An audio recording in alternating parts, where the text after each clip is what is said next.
Elle pensait qu'il suffirait de quelques mots bien choisis pour faire dégager un homme noir de la première classe. Jusqu'au moment où il a calmement glissé la main dans sa poche et sorti son badge du FBI. Patricia Langford marchait d'un pas assuré à travers l'aéroport international de Dallas-Fort Worth. Sa valise de créateur roulait sans effort derrière elle. Ce trajet, elle le connaissait par cœur, Dallas, Washington DC, toujours en première classe, bien entendu. Pour elle, l'avion, c'était un rituel, l'embarquement prioritaire, le champagne offert, les conversations discrètes entre gens, comme il faut. Le confort, l'élégance, l'exclusivité, voilà ce à quoi elle s'attendait. Mais ce jour-là, quand elle arriva à s'arranger et vit un homme noir déjà installé en costume bleu marine impeccable, elle ralentit d'un pas. Il avait une assurance tranquille. Ordinateur portable ouvert, yeux concentrés, comme s'il analysait un document confidentiel. Patricia serra les lèvres. Elle posa son sac un peu trop fort et s'assit, l'air contrarié. La première classe, pensait-elle, ne devait pas ressembler à ça. L'homme, Daniel Stokes, ne lui prêta aucune attention. Il tapait sur son clavier avec une fluidité naturelle. La lumière de son écran se reflétait sur sa peau sombre, accentuant les traits nets de son visage. Il avait l'allure de quelqu'un qui avait toute sa place ici. Patricia, elle, n'en était pas convaincue. Elle inspira bruyamment par le nez, se redressa, et fit mine de s'agiter. Son sac heurta légèrement la coudoir de Daniel. Aucune réaction. Elle jeta un coup d'œil autour d'elle, espérant que quelqu'un remarquerait ce qu'elle percevait comme une « erreur ». Puis elle se pencha légèrement vers lui. « Excusez-moi », dit-elle d'un ton faussement poli, « vous êtes sûr d'être à la bonne place ?» Daniel ne leva même pas les yeux. « Oui. » Rien d'autre. Pas d'explication. Pas de justification. Juste un simple « oui ». Patricia se racla la gorge. Cette fois, elle chercha le regard d'une hôtesse. Elle aperçut Emily Jacobs, une jeune femme d'une trentaine d'années qui aidait des passagers quelques rangs plus loin. Patricia leva la main pour attirer son attention. Daniel poussa un léger soupir, à peine audible. Emily arriva avec son habituel sourire professionnel. « Tout va bien, madame ?» Patricia rit doucement, comme si elle trouvait la situation presque comique. « Je pense qu'il y a eu une petite confusion. Je crois que ce monsieur n'est pas à la bonne place. » Emily regarda Daniel, qui leva enfin les yeux. Son visage restait impassible, mais son regard, il y avait quelque chose. Ni la surprise, ni la gêne. Autre chose. Emily consulta rapidement la tablette avec les plans de cabine. « En fait, Monsieur Stokes est bien à sa place, » dit-elle calmement. « Votre billet indique 2A, et lui est en 2B. » Patricia cligna des yeux. Ses doigts se crispèrent sur la coudoir. « Ah bon » dit-elle avec un petit rire nerveux. « Vous êtes sûr ?»« J'avais juste supposé. » Emily, toujours souriante mais lucide, coupa court. « Tout est en ordre, madame. » Le visage de Patricia se crispa un instant. Puis elle afficha un sourire figé. « Très bien. Les erreurs, ça arrive. » Elle tourna la tête vers le hublot. Mais dans sa tête, elle bouillait. Elle n'en avait pas fini. Pas du tout. Daniel, lui, s'était déjà replongé dans son travail. Emily hésita une seconde, sentit la tension, puis s'éloigna discrètement. Patricia, elle, ne tenait plus en place. Son pied tapotait nerveusement, ses yeux passaient de Daniel à l'équipage. Ce silence, ce calme chez lui, c'était insupportable. Il n'entrait pas dans le jeu. Et c'est ce qui l'irritait le plus. Patricia n'était pas du genre à se taire. Alors elle décida d'agir. Raide comme un piquet, les bras croisés, elle appuya sur le bouton d'appel. Quelques secondes plus tard, Emily réapparut avec le même sourire maîtrisé. « Puis-je vous aider, madame ?»« J'aimerais changer de place, » répondit Patricia d'une voix basse mais ferme. Emily cligna des yeux. « Ah bon ? Vous êtes mal à l'aise ? Il y a un souci avec votre siège ?» Un silence. Patricia réfléchit. Elle ne pouvait pas dire ce qu'elle pensait vraiment. Alors elle se pencha légèrement vers Emily et dit, encore plus doucement. « Je ne me sens simplement pas à l'aise ici. » Le sourire d'Emily s'estompa légèrement. « Je suis désolé d'entendre ça, madame. »« Mais, non, ce n'est pas le siège, » coupa Patricia, en soupirant brusquement. « Je préfère simplement m'asseoir ailleurs. » Émilie jeta un coup d'œil vers Daniel. Il avait de nouveau cessé de taper, mais ne disait toujours rien. Il écoutait, attentif, les doigts suspendus au-dessus du clavier, la mâchoire serrée. « Je vais vérifier s'il reste des places disponibles », répondit Émilie en consultant sa tablette. Patricia s'enfonça dans son siège, les lèvres pincées. Daniel, toujours impassible, ne bronchait pas. Il ne réagissait pas, ne demandait rien, n'offrait aucune justification. Et ce silence la rendait folle. Un homme en blazer, quelques rangs plus loin, tourna discrètement la tête, feignant de consulter son téléphone.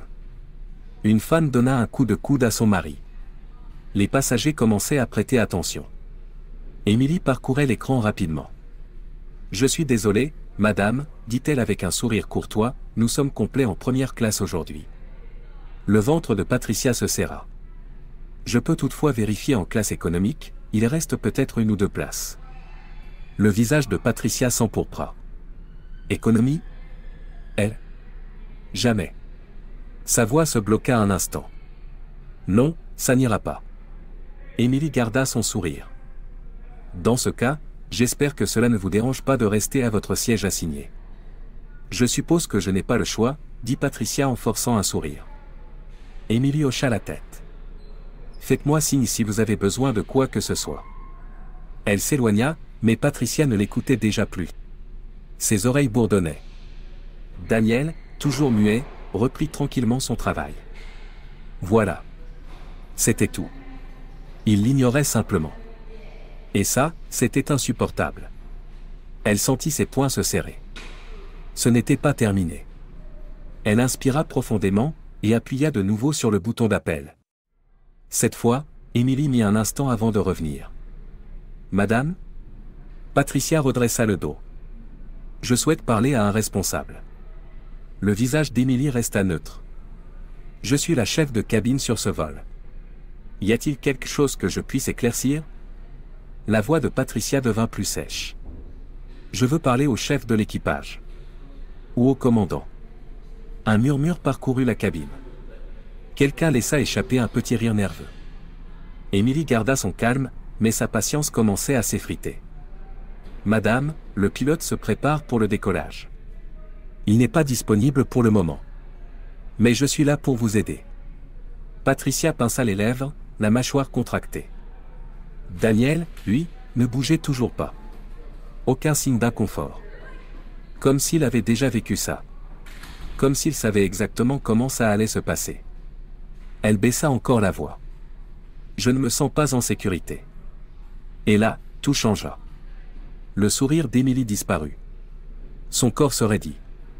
Daniel s'arrêta net de taper. De l'autre côté de l'allée, un homme avec une oreillette marmonna. « Et voilà. » Émilie se redressa. « Excusez-moi, madame, que voulez-vous dire par là ?» Patricia croisa élégamment les mains sur ses genoux, inclinant légèrement la tête.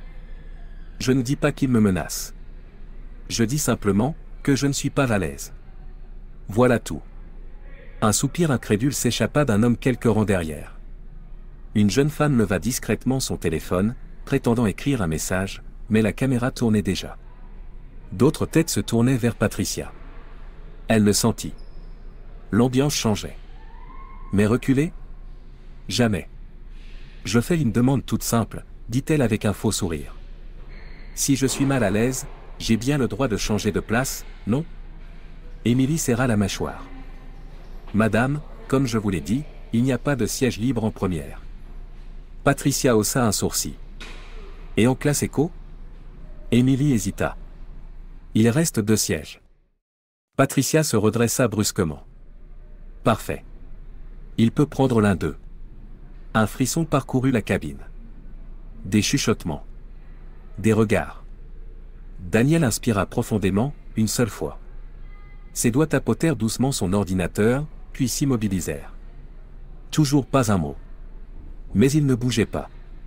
Émilie cligna des yeux, comme si elle rejouait la phrase dans sa tête. « Madame, dit-elle plus calmement, mais plus fermement. Juste pour clarifier, vous me demandez de déplacer un passager en classe économique, parce que vous ne voulez pas vous asseoir à côté de lui. » Patricia hocha la tête, droite comme un piquet. « Oui. » Émilie inspira lentement par le nez. « Ça n'arrivera pas. Les yeux de Patricia se relevèrent brusquement. Pardon? Émilie croisa calmement les mains devant elle, sa voix toujours posée. Monsieur Stokes a un billet en première classe, tout comme vous. Il est à sa place à signer. Je ne peux pas et je ne vais pas lui demander de bouger. Le visage de Patricia s'empourpra. Elle sentait la situation lui échapper totalement. Les passagers la regardaient désormais sans détour. Certains chuchotaient. D'autres secouaient la tête. La jeune femme avec le téléphone? Elle enregistrait toujours. L'estomac de Patricia se tordit. C'est absurde, siffla-t-elle. Je demande juste qu'on me traite comme n'importe qui d'autre, si je me sens mal à l'aise. Émilie ne bougea pas d'un millimètre. Vous me demandez de déplacer un passager payant de son siège en première classe vers l'économie, sans aucune raison valable. Ce n'est pas une demande, c'est de la discrimination. Un silence tranchant s'abattit sur la cabine. Quelqu'un laissa échapper un petit sifflement impressionné. Daniel n'avait toujours pas bougé. Toujours pas parlé. Il se contentait de la fixer, attendant. Le cœur de Patricia battait à tout rompre. Ce n'était pas comme ça que ça devait se passer. Émilie se redressa. Madame, nous allons rouler vers la piste. Si vous ne pouvez pas rester assise et suivre les instructions de l'équipage, je vais devoir vous demander de quitter l'appareil. Le sol sembla se dérober sous les pieds de Patricia. Quoi? Émilie resta professionnelle, mais sa voix était ferme. Deux options. Soit vous restez tranquillement à votre place, soit vous quittez l'avion. Mais Monsieur Stokes ne bougera pas. Quelques applaudissements discrets fusèrent. Patricia sentit l'humiliation l'envahir. Elle ouvrit la bouche, prête à protester, mais elle n'eut pas le temps. Daniel glissa lentement la main dans sa veste. Il en sortit un étui en cuir qu'il ouvrit d'un geste fluide. Et là, tout changea. Sous les lumières tamisées de la cabine, une insigne du FBI en or scintilla. L'atmosphère se figea. Le corps entier de Patricia se raidit. Des passagers poussèrent des exclamations, quelques-uns rirent doucement. La jeune femme avec le téléphone? Elle zooma instantanément. La voix de Daniel était calme, presque détachée. Madame, dit-il en penchant légèrement la tête, souhaitez-vous déposer une plainte officielle? Je peux prendre votre déposition maintenant. Patricia eut le souffle coupé. Aucun mot ne sortit. Daniel ne bougeait pas, ne clignait pas des yeux. Il attendait. Et pour la première fois, Patricia se sentit piégée. Mais ce n'était plus juste de la gêne. Elle allait maintenant faire face à de vraies conséquences. Le badge du FBI brillait toujours, implacable, symbole d'une vérité impossible à ignorer.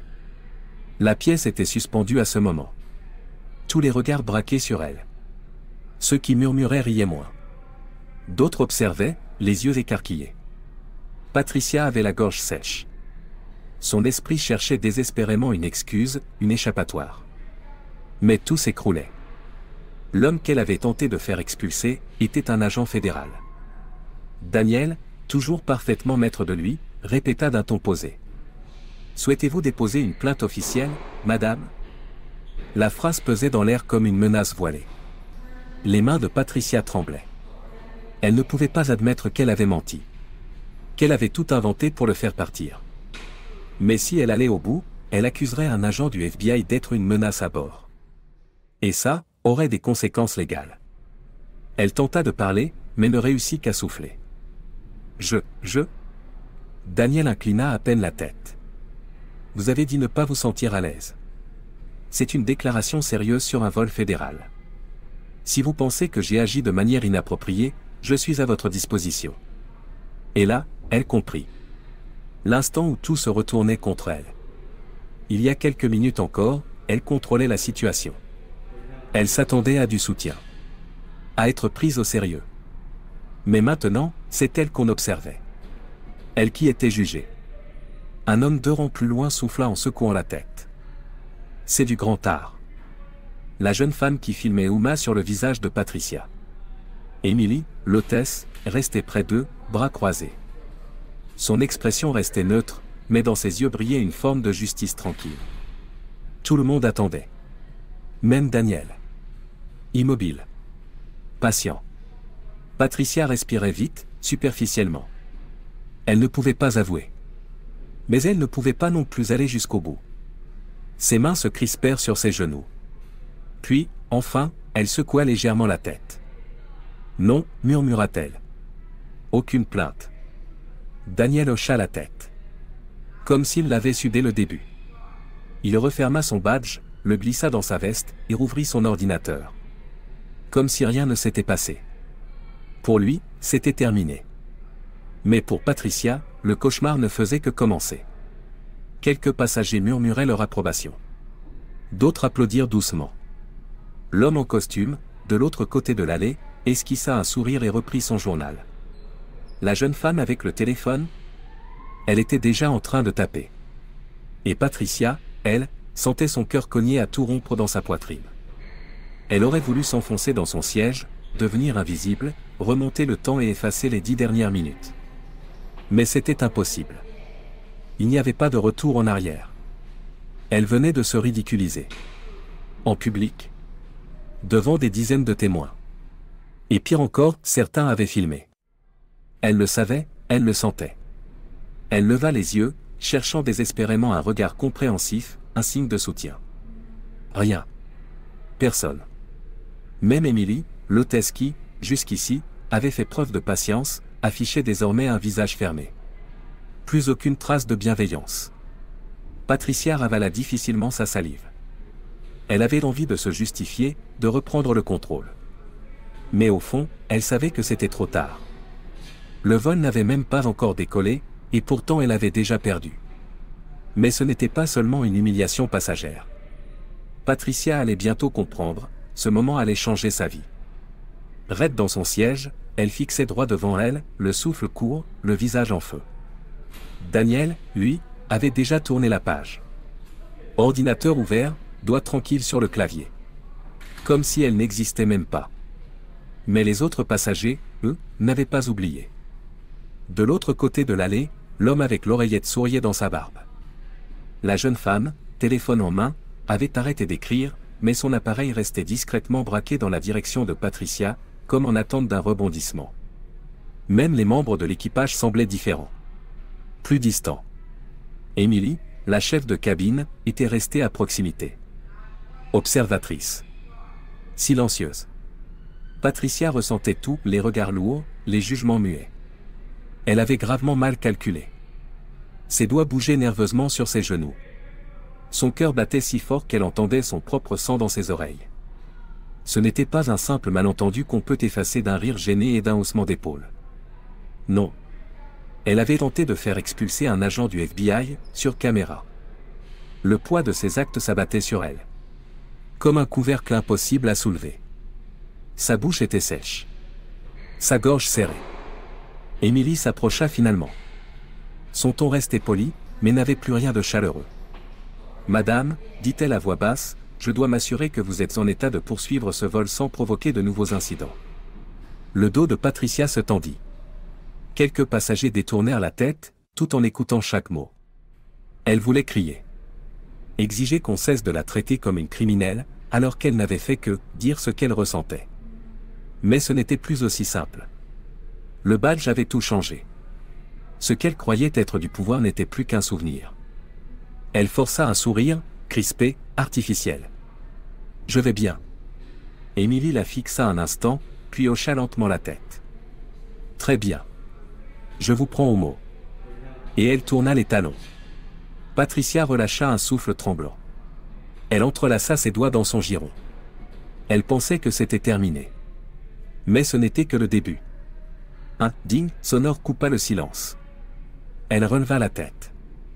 La jeune femme avec le téléphone venait de sourire à son écran, et de tapoter 2 fois. Patricia sentit son estomac se nouer. Elle connaissait ce regard. Elle l'avait vu sur le visage de ses petits-enfants, juste avant qu'ils partagent quelque chose en ligne. Ses doigts s'agrippèrent à la coudoir. Son cœur battant à tout rompre, elle se pencha légèrement pour jeter un œil à l'écran. La vidéo venait d'être mise en ligne. Un coup dans la poitrine.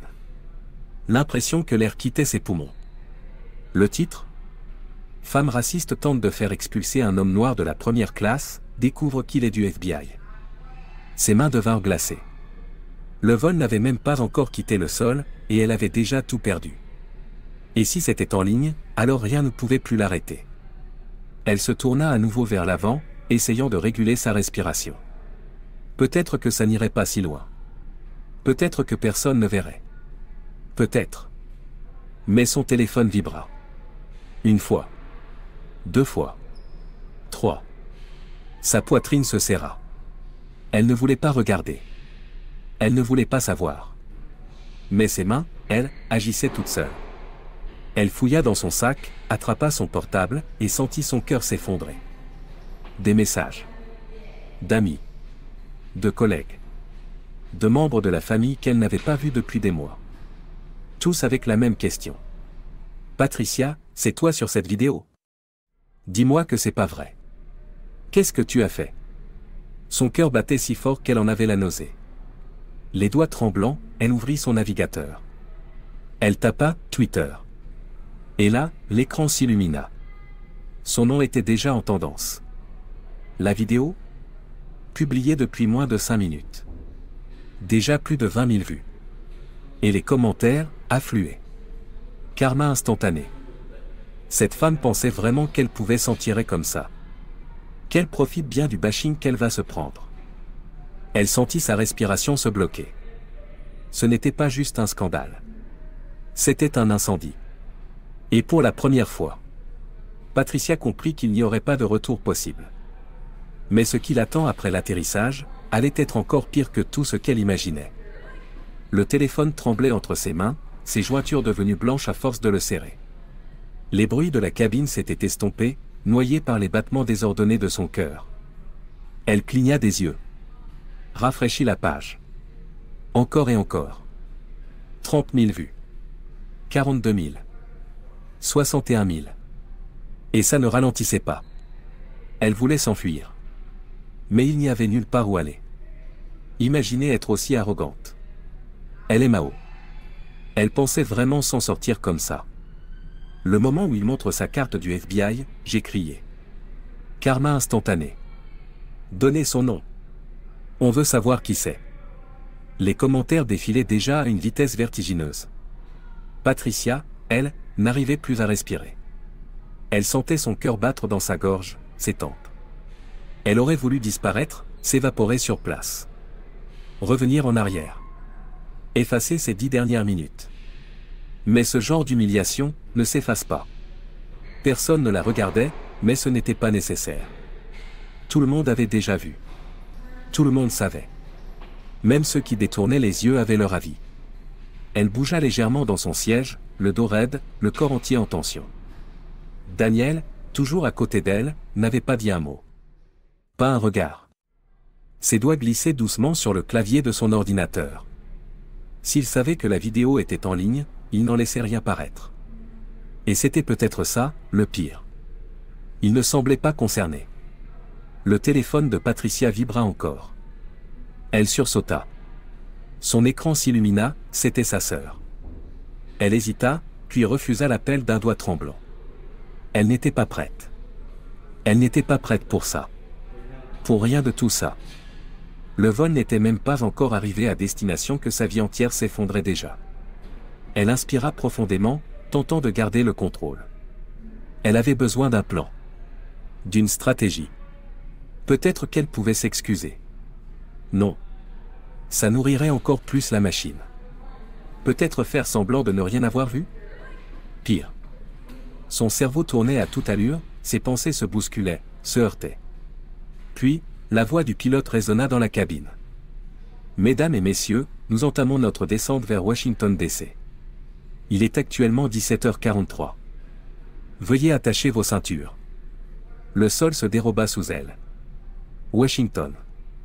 Elle avait été tellement focalisée sur la tempête à bord qu'elle en avait oublié l'ouragan qui l'attendait à l'atterrissage.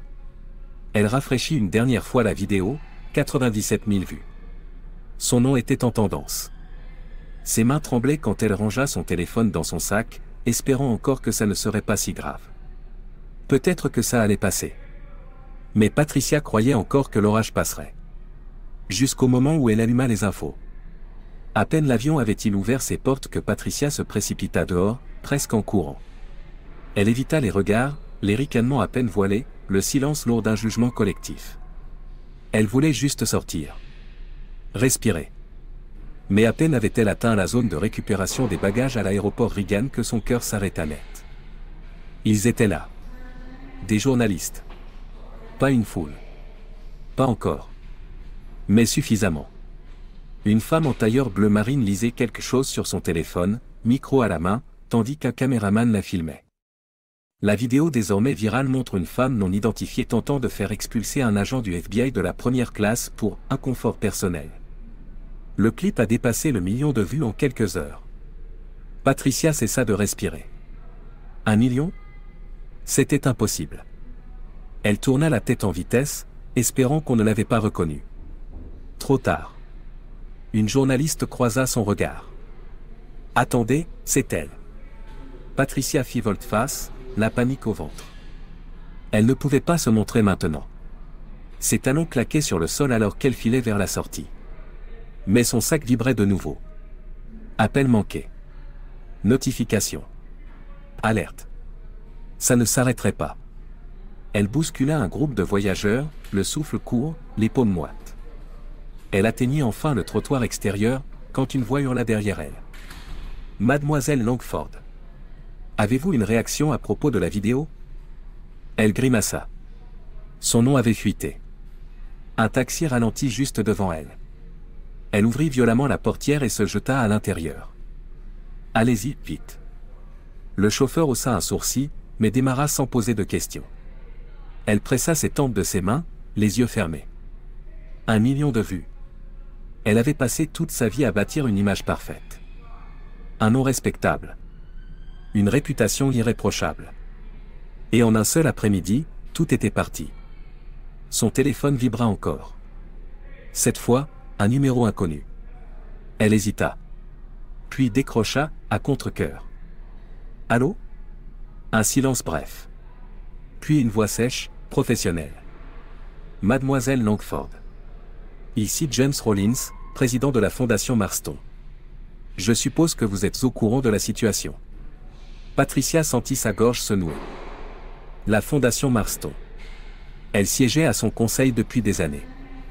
Une organisation reconnue pour son engagement envers la diversité, l'éthique, la justice sociale. Elle savait déjà où allait cette conversation. « James, Nous allons devoir vous demander de démissionner. » Il ne lui avait même pas laissé finir. Elle resta figée. Ce n'était pas une demande. C'était un ordre. Mais tout est sorti de son contexte. Le Conseil n'est pas d'accord. Un communiqué officiel sera publié demain matin. Nous attendons votre lettre de démission d'ici là. Bip. Il avait raccroché. Patricia abaissa lentement son téléphone. Sa carrière ? Terminée. Son image ? Détruite. Et le pire ? Personne ne voulait entendre son explication. Le clip avait tout dit. Elle poussa un long soupir brisé. Ce n'était pas un piège monté contre elle. C'était elle-même qui avait creusé sa chute. Et maintenant, elle allait devoir vivre avec. Pendant ce temps, Daniel Stokes, lui, n'y pensait probablement même plus. Il était sûrement déjà en réunion. Imperturbable. Intouchable. Parce que pour lui, ce n'était qu'un mardi ordinaire.